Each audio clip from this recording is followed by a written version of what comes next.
Hello दोस्तों, CGPSC hand written notes के YouTube channel में एक बार फिर से नया सेशन लेके आ गए हैं। आज का ये आगे जो सेशन है ये भी आपके बाल विकास के जो महत्वपूर्ण फैक्ट हैं जो डायरेक्ट आपके एग्ज़ाम में देखने मिलते हैं, उन फैक्ट को अभी करेंगे हम लोग।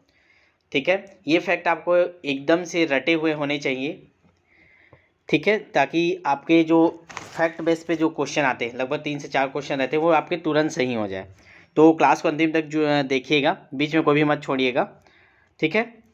चलिएगा, तो स्टार्ट करते हैं। आप लोग एक बार शेयर कर दीजिए इस सेशन को, बहुत कम लोग अभी जुड़े हुए हैं। फिर स्टार्ट करते हैं।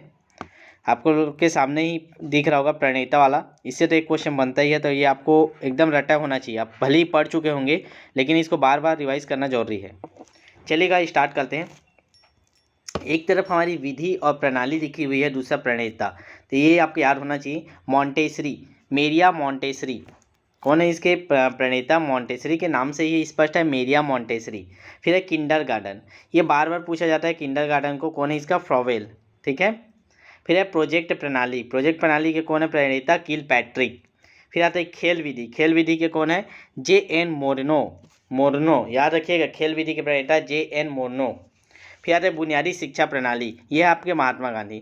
ये कुछ ऐसे थे जो हर बार एग्जाम में आपके आ रहे हैं, ठीक है। लगातार हम लोग ने 3 सेशन इससे पहले वाले में आपको जितने भी फैक्ट हैं उनको थोड़ा थोड़ा करके आपको याद करा रहे हैं। सभी क्लासेस में सेशन में आपके थोड़े थोड़े फैक्ट आपको ले रहे हैं ताकि आपको याद हो जाए। तो आज में इतना 5 देखेंगे, ठीक है। एक बार और रिवाइज कीजिए। मॉन्टेसरी कौन है? मेरिया मॉन्टेसरी। किंडरगार्टन का क्या है? फ्रॉवेल। प्रोजेक्ट प्रणाली का क्या है? किलपैट्रिक। खेल विधि के कौन है? JN मोरनो। बुनियादी शिक्षा प्रणाली कौन है? महात्मा गांधी, ठीक है। चलेगा, अब आगे देखेंगे। अगला हमारा इंपॉर्टेंट एग्जाम में छपने वाला है, ये भी है, बार बार इसको पूछा जाता है। बुद्धि के सिद्धांत एवं प्रतिपादक देखेंगे।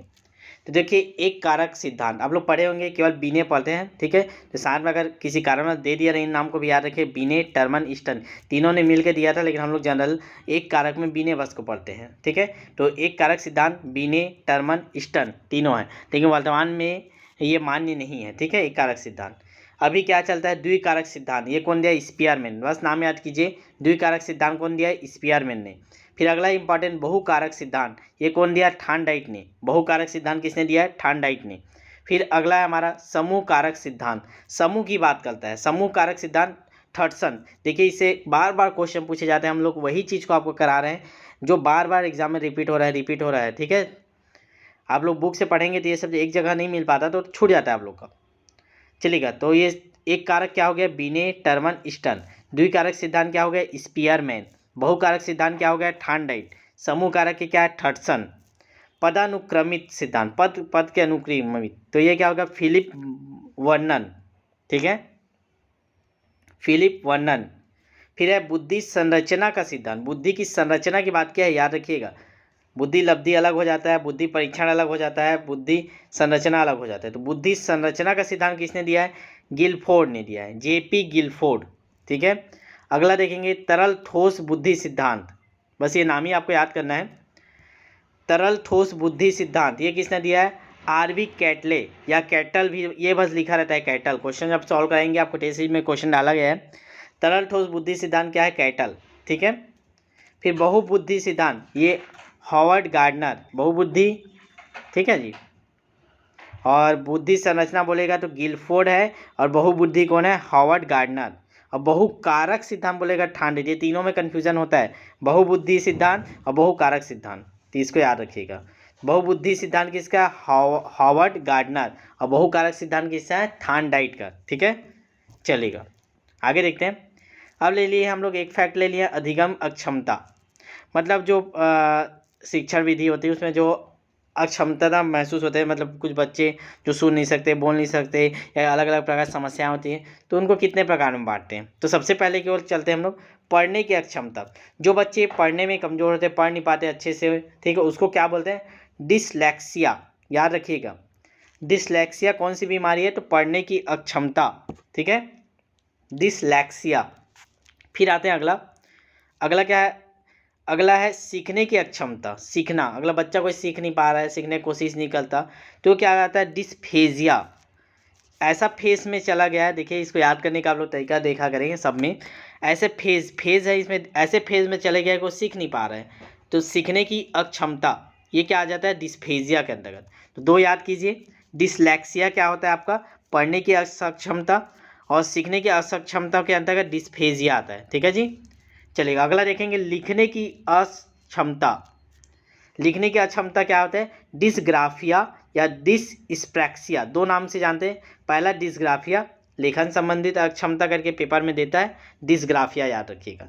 दूसरा आपका है डिसस्प्रैक्सिया, ये भी आपका लेखन संबंधित ही है, तो दोनों याद रखिएगा, डिसग्राफिया डिसस्प्रैक्सिया। ठीक है, फिर आगे बढ़ते हैं। जो भी नए देख रहे होंगे, अगर आप हमारे चैनल को सब्सक्राइब नहीं किया तो सब्सक्राइब कर लीजिए। डेली क्लासेस होते हैं आपको, संडे को मैराथन क्लास चलता है आपका, बैक टू बैक सेशन 12 बजे से, और प्रतिदिन आपका 7 PM में क्लास होता है। तो अगर आप चाहते हैं कि आपको रेगुलर क्लासेस मिले, यूट्यूब के माध्यम से मिले, तो आप ज़रूर एक बार चैनल को सब्सक्राइब कर लीजिएगा। ठीक है, ताकि आपको कोई भी क्लासेस अपलोड हो आपको नोटिफिकेशन मिल जाए और आपका क्लास मिस मत हो। चलेगा, अगला देखेंगे, गणित की अक्षमता। ये इसको क्या बोलते हैं, वर्बल डिसकैलकुलिया, ये खाली ये बस दे देते है डिसकैलकुलिया।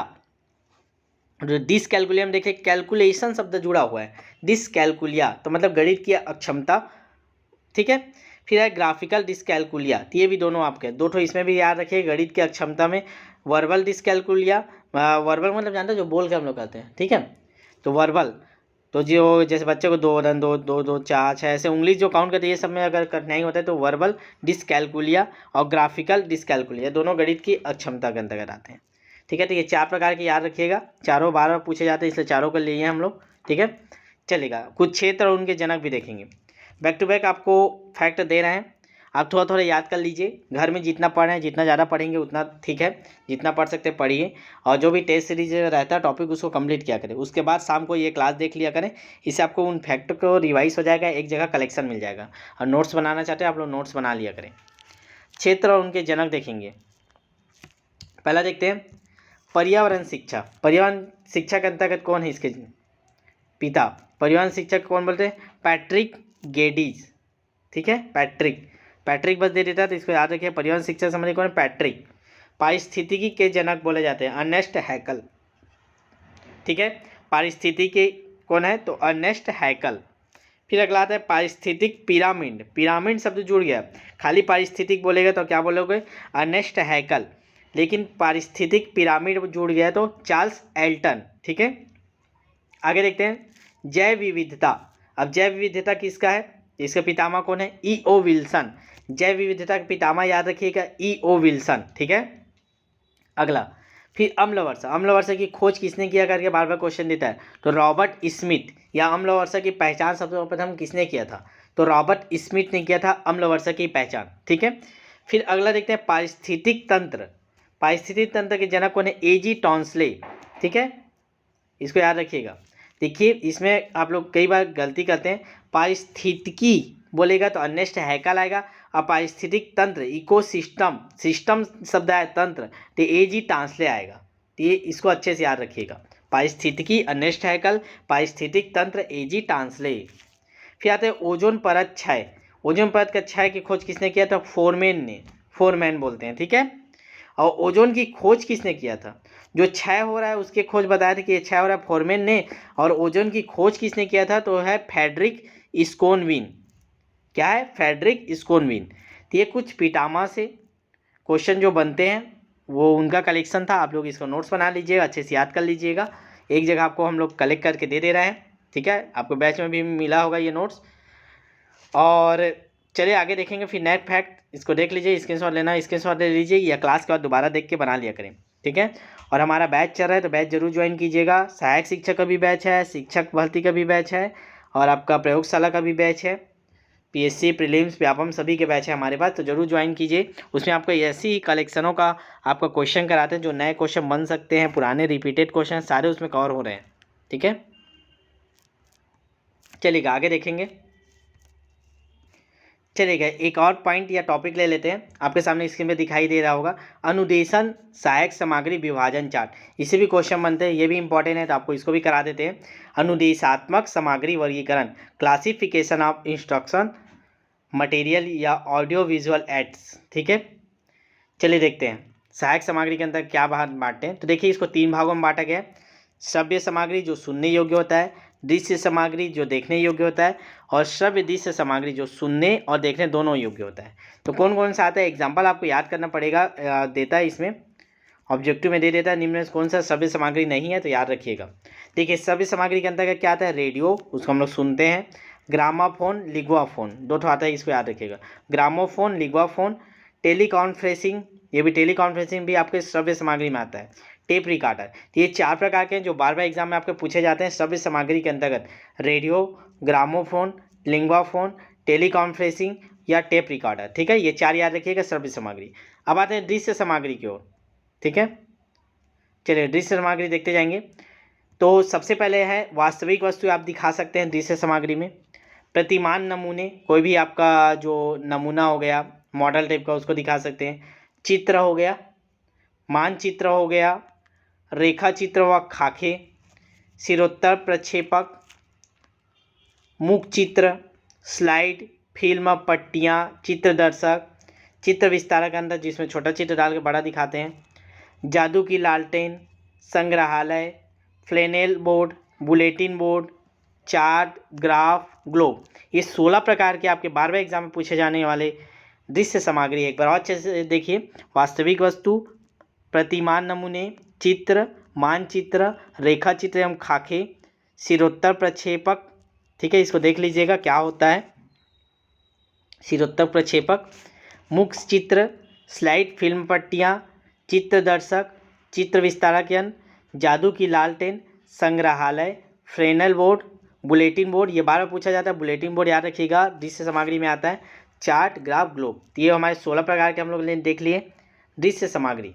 अब आते हैं ऐसे सामग्री जो श्रव्य दृश्य दोनों हैं, जैसे टीवी देखते हैं ना आप लोग, उसमें दिखता भी है सुनते भी हैं। ठीक है, मोबाइल हो गया। तो चलचित्र अथवा सिनेमा। ठीक है, समाचार संबंधी फिल्म, जब न्यूज़ वाला फिल्म देखते हैं वो वाला ना, अब खाली अखबार पढ़ेंगे तो केवल दृश्य में आएगा। ठीक है, फिर दूरदर्शन जो टीवी हो गया, नाटक, नाटक में क्या आप देखते भी हैं सुनते भी हैं। तो ये 4 प्रकार के जो बार बार पूछे जाते हैं श्रव्य दृश्य सामग्री के अंतर्गत, चलचित्र अथवा सिनेमा, समाचार संबंधी फिल्म, दूरदर्शन, नाटक। ठीक है, तो ये हम लोग ने देख लिया। अनुदेशन सहायक सामग्री, अनुदेशन सहायक सामग्री करके पूछता है, तो याद रखिएगा ये वाला पॉइंट। ठीक है, चलेगा अगला पॉइंट देखते हैं। आप लोग क्लास अच्छा लग रहा होगा तो लाइक कर दीजिए और शेयर क्या करें आप लोग क्लास को ज़्यादा से ज़्यादा। चलेगा, एक क्वेश्चन इससे भी बनता है जिसको भी देख लेते हैं। शिक्षण के प्रमुख नियम। आप टीचर बनने जा रहे हैं, आपको पता होना चाहिए कि सबसे बेस्ट तरीका क्या होगा, आप कैसे पढ़ाएंगे कक्षा में। तो इससे क्वेश्चन पूछता है घुमा घुमा कर, तो इसको देख लीजिए। पॉइंट आपको सामने ले लाए हैं। सरल से कठिन की ओर, आपको हमेशा सरल से कठिन की ओर आगे बढ़ना है। पहले ये दिया कौन है, शिक्षण के प्रमुख नियम, स्पेंसर एवं कॉमेनियस के अनुसार, ये दोनों लोगों ने ये नियम दिए हैं। सरल से कठिन की ओर, ज्ञात से अज्ञात की ओर। पहले बच्चों को आप कोई भी भौतिक वस्तु उसको दिखाकर सिखाया करें, फिर उसके बाद उसको अमूर्त रूप से एग्जाम्पल दिया करें। तो सरल से कठिन की ओर जाना है, ज्ञात से अज्ञात की ओर जाना है, स्थूल से सूक्ष्म की ओर। ठीक है, स्थूल से सूक्ष्म मतलब बड़ा चीज़ आप दिखा रहे, बहुत सारी चीज़ दिखा लीजिए। ये है देखो, ये बॉल गेंद गोल है, ये पृथ्वी गोल है, ऐसे तो बहुत सारी चीज़ दिखा ली, फिर गोल की अवधारणा समझाइए। तो स्थूल से सूक्ष्म की ओर। पूर्ण से अंश की ओर, अनिश्चित से निश्चित की ओर। पहले अनिश्चित की ओर बताना है, ऐसा ऐसा होता था, फिर निश्चित की ओर ले जाना है। दृश्य से अदृश्य की ओर, विशिष्ट से सामान्य की ओर, विश्लेषण से संश्लेषण की ओर। हमेशा इसको याद रखिएगा, आपको विश्लेषण से संश्लेषण की ओर जाना है। मनोवैज्ञानिक क्रम से तर्क संगत की ओर, अनुभव से युक्ति युक्त की ओर, प्रकृति से अनुसरण की ओर। ये 11 प्रकार के नियम आपको अच्छे से याद होने चाहिए। अच्छे से दिमाग में बैठा लीजिए, स्क्रीनशॉट ले लीजिए। 5 नंबर तक यहाँ आ गया, उसका रीडर स्क्रीनशॉट ले लीजिए 11 प्रकार के। ठीक है, सरल से कठिन, ज्ञात से अज्ञात, स्थूल से सूक्ष्म, पूर्ण से अंश की ओर, और अनिश्चित से निश्चित की ओर, दृश्य से अदृश्य की ओर, विशिष्ट से सामान्य की ओर, विश्लेषण से संश्लेषण की ओर, मनोवैज्ञानिक क्रम से तर्क संगत की ओर, अनुभव से युक्ति युक्त की ओर, और 11वां प्रकृति अनुसरण। तो 11 प्रकार के आपके शिक्षण के प्रमुख नियम हैं। ठीक है, आगे बढ़ते हैं हमारे नेक्स्ट फैक्ट पे। आज का देखते हैं क्या है नया फैक्ट। चलेगा, कुछ और महत्वपूर्ण आधारभूत जानकारी इसको भी देख लेते हैं, रिवाइज कर लीजिए। 1590 में रूडोल्फ गोई ने सर्वप्रथम मनोविज्ञान शब्द दिया था। ये पूछ सकता है सर्वप्रथम मनोविज्ञान शब्द किसने दिया था, तो ये है 1590 में रूडोल्फ गोई ने दिया था। ठीक है, अच्छे अच्छे फैक्ट हैं जो आपको एग्जाम में डायरेक्ट देखने मिलेंगे। ठीक है, अभी सीटेट वालों के लिए डायरेक्ट एग्जाम में तुरंत देखने को मिलेगा ये।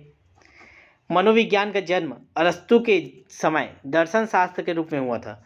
देखिए, जब अरस्तु थे उस समय जब दर्शन शास्त्र के रूप में मनोविज्ञान को पढ़ा जाता था, बाद में ये अलग से विषय बन गया मनोविज्ञान बाल विकास करके।